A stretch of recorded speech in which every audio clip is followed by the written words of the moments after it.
We turn now to our panel. Peggy Noonan is a Wall Street Journal columnist and CBS News contributor. Tavis Smiley is the host of Tavis Smiley Show on PBS. We're also joined by Susan Page, Washington bureau chief of USA Today, and Jeffrey Goldberg, the national correspondent for The Atlantic. Susan, you were with those ex-presidents chumming it up and having a good laugh with each other down in Dallas, but they know it's going to get ugly. And they say that even though they're friends, they say that doesn't mean this campaign's going to go smoother, be nicer and gentler than it would otherwise be. In fact, they both said they're going to support, in Bush's case, his brother, in Clinton's case, his wife, and as Clinton said, they should let it rip.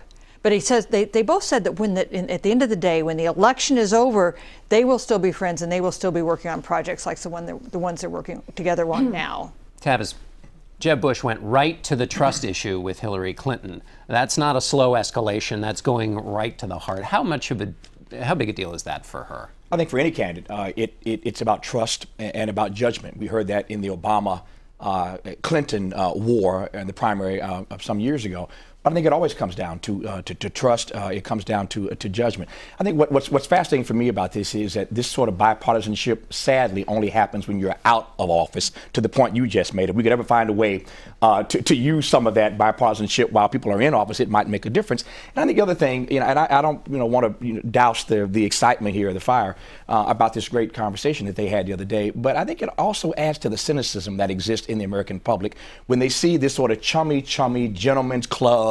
Whether you're Republican or Democrat, it's a boys' club. It's not really about policy. It's not about making America a better nation. It's about a handful of people who get a chance to do this, and it's a boys' club. And that kind of clip just kind of adds, I think, to the cynicism that exists in our country. Yeah, Peggy, what they say in the campaigns is just ephemeral. It's just politics. Yeah. Look, these are two dynasties. These are two political families that have existed at the top level of American power for a few generations now. I think they're taking shots at each other to try to show to their own followers, it's not that chummy at the top. We actually can be serious. We can take a few shots at each other. They're trying to prove that it's not this chummy elite up at the top by taking shots at each other. Right. What Martin O'Malley's line that the presidency isn't a crown you pass back and forth between two families. Jeffrey, I want to ask you, switching a little bit here now to Democratic politics. We saw a coordinated attempt by the Clinton campaign this week in different places, all to say we're taking Bernie Sanders very, very seriously. What did you make of that? Well, I mean, it's useful for them to build up a candidate they believe, and unless they have a radical misunderstanding of American politics, they believe correctly, who will never get the Democratic nomination. I mean, he's a 73-year-old self-professed socialist from the People's Republic of Burlington, Vermont. I mean, he's not going to get the nomination.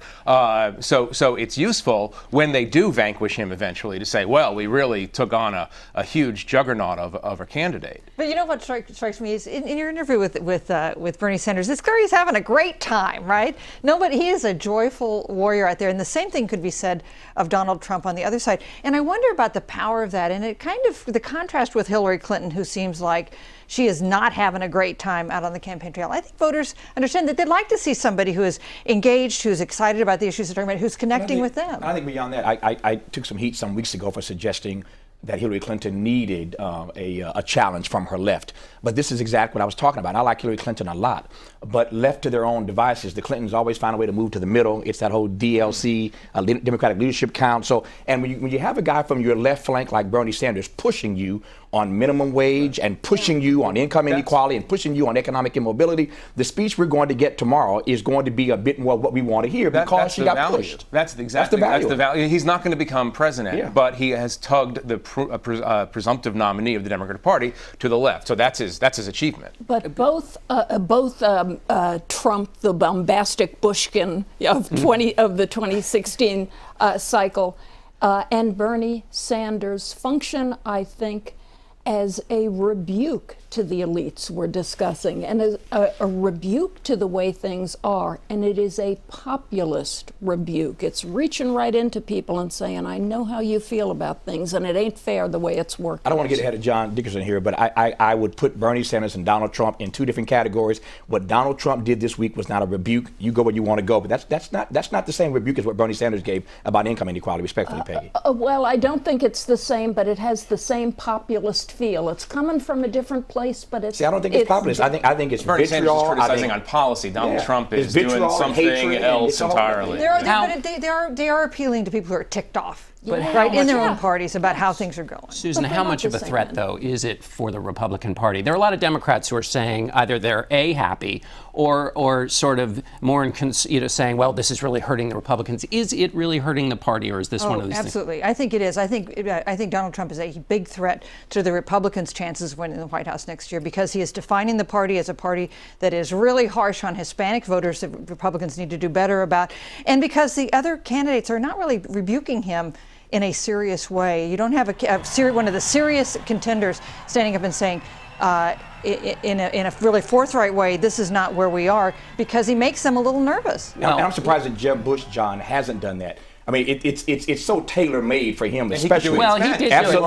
it. Exactly. He did do it some. I was wondering, because when he did try and make a distinction. I mean, he did make a distinction with Trump. He called him out. He called him out on the comments, said it doesn't represent the party. Is there a way in which the Trump, by throwing a wrench into the works, forces Jeb Bush to say, here's exactly what we believe, which ends up helping Jeb Bush? I think it's if we're talking moral conviction and righteous indignation, Jeb Bush ought to have been the person to have done this sooner than right now and quicker than at once. Number one. Number two, it's not just about pushing Trump back because he's wrong on the issue. Again, this is about, as I said, moral conviction. But here's a question I want to just put out here. If a black presidential candidate had used the unrepentant Dylan Roof in Charleston, South Carolina, to bash every white male in the country, the way this rich white elitist Donald Trump has used a murder in San Francisco to bash the entire undocumented worker community, would the media have covered this story the way they did? Would it have the legs that it's had? I'm telling you that it's the worst day, I think, it's a bad example, rather, of our profession in the way we've covered this Donald Trump story this week. This would not have happened if anybody else had been bashing an entire community the way that Donald Trump has. The media wouldn't have jumped on the story that way. It would have killed it. Jeffrey, let me ask you a question about Donald Trump and the Republican Party. Isn't the worry that he becomes an independent? Well, not that he stays. I mean, there's the worry about what he might do to the party, but it also what would happen if he left the party. Well, there's a sure way to guarantee that Hillary Clinton becomes president of the United States, which is to have Donald Trump run as an independent. He could be the Ross Perot of this cycle. He obviously, look, he has tremendous power to draw media attention, draw these crowds of angry people. He could really do damage to the Republicans that way, and I think that's probably one of the concerns. It doesn't mitigate the fact that, from a moral perspective, yes, and they have to come out and say, look, you can't talk about Mexicans this way. But what we're talking about now, Jeffrey, though, is the politics of the way that Donald has done what he's done this week, Mr. Trump.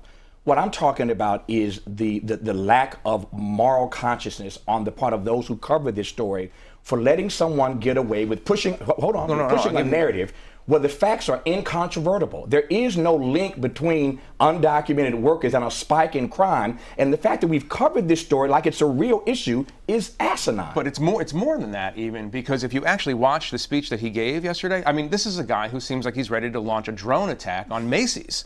I mean, we haven't seen the media cover this in all of its eccentricity, let's say, to be polite. And I think that's part of the issue that you might be getting at, which is, wait a second, this guy is not Bernie Sanders. He's not giving a policy prescription. He's not giving policy critique. He's stream of consciousness, vitriol, anger. It's like a freestyle. It's not normal. It's not normal in the course of events. Peggy, weigh in here. Well, my gosh, there's so much to say about Trump. We almost need 2 hours on him. I think two things are being overlooked about him. One, what he is saying to people, apart from the issues you raise, very important. I've written about them. I think we all have. But he's looking at an American people who for 15 years who have been looking at Washington and saying, do us a favor. For now, just get control of the border. Then we'll talk about how we deal with all of our immigration laws. But they've been looking at Washington saying, please do this, and no matter who is in power in Washington, Washington will not do that to the satisfaction of the American people. Second thing, We should not forget that Trump is talking about jobs, Mexico and jobs. Yeah. It's a huge issue.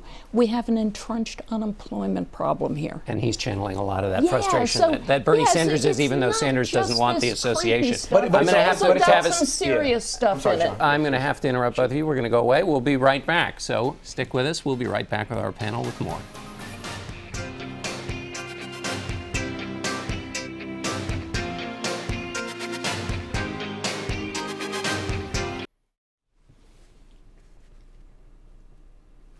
And we're back with more from our panel. Jeffrey, I want to talk to you about this emerging Iranian deal. We don't know what the details of it are, but I talked to Senator Cotton about what would happen if the president had walked away. He believes that tougher sanctions would have brought Iran back to the table under better terms.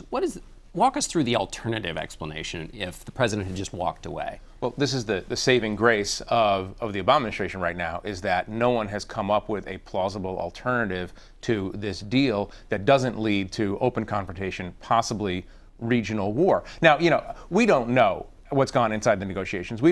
Just like when you buy a car, you walk out thinking, I don't know, maybe I could have gotten that for $400 less. You'll never really know what you got, and we don't know the deal yet. But the answer Republicans give is, well, they should have gotten a harder deal. We don't know if they could have gotten a harder or better deal on this, to tell you the truth. But the problem the Republicans are going to have going forward is, if you reject this deal, the Iranians will be free to go to nuclear breakout. The president has said that he will not allow them to get a nuclear weapon. 1 + 1 = 2. You're talking about military confrontation. Military confrontation does not solve your problem. It opens up possibly a whole new set of problems, including constant warfare, not only in the Persian Gulf, but across the Middle East, and terrorism internationally. So until they come up with a solution to this that doesn't lead to another full-on military confrontation in the Persian Gulf, the Obama administration has certain arguments on its side. Susan, what do you expect, if there is a deal, how this will play out in the campaign, in the presidential campaign? Well, we should be clear that we don't know what the deal is, and that when the framework agreement came out, it was a better deal than Americans expected, than we had all expected, than the conventional wisdom had been. I think it's an issue. It'll be an issue. It'll be a partisan issue. I would expect Hillary Clinton to think it was a pretty good deal, and the Republicans to think it is not a very good deal. And the question may come down. I think we're confident from what Senator Cotton told you that there'll be a resolution of disapproval submitted in the Senate, likely to pass. Might get 60 votes, and then the question will be for President Obama: does he veto it and force them to come up with even more votes to disapprove of this deal? And if he does that, that means he is passing this deal on the basis of perhaps as few as 34 votes in the Senate, and that is a risky proposition. Can a president do that, Peggy? I mean, he needs Congress behind him. It's always good to have Congress behind you. You know what I think will be part of how this plays out? I kind of think people sense with President Obama that when he's in negotiations, Cuba, Iran, whoever, he always signals that he needs it too much. He always puts his face on it. He always has people leak, this is very important to us, it's part of our legacy, stuff like that. That's not a good negotiating approach. The deal in the end may be good in a way. I don't think we're going to know. It's going to be guesswork, but it will always have that overlay of he always wants it too much. You've talked to the president a lot, Jeffrey. Where do you think his head is on this? Well, this is so interesting. You're talking about legacy. I think that if the deal turns out to be stronger than we thought, remember, he blew past the deadline. He didn't cave to the Iranians when they wanted, they said this is the deadline, and we said no, we're gonna keep going. If that is, I think you can actually credit gay marriage in a kind of strange way for a tougher deal. I mean, the president needs a legacy now less than he used to because of his momentous week a couple of weeks ago. I mean, the trade deal and Obamacare and the Supreme Court, gay marriage, et cetera. So I think his legacy from their perspective in the White House is set already, and I think that you might see this deal be somewhat tougher. I'm hoping, at least, that you see this deal being somewhat tougher because the president might be thinking now that he needs this slightly less than he used to. I will grant you that they do signal that they want this a little bit too much. It's not a great negotiating for a tactic, long time. but this is now slightly less important from a political perspective than it used to be. Actually, Peggy, what I thought you were going to say was that this White House has a You record. were nodding as I spoke. No, because I agree with you on this point. I believe, and this is what the Republicans, I think, have a point, that this president, this administration has done a really bad job since day one in negotiations from health care on down of negotiating against themselves. And I think that's been a problem consistently, number one. Having said that, though, I think your point leads me to this conclusion, which is that there is going to have to be a deal here. I think, Jeffrey, this deal is too big to fail. They put so much on this now. It's going to have to. They're going to come to something. All right, Tavis, that's the last word. Thank you all very much. Thanks for joining us. We'll be right back.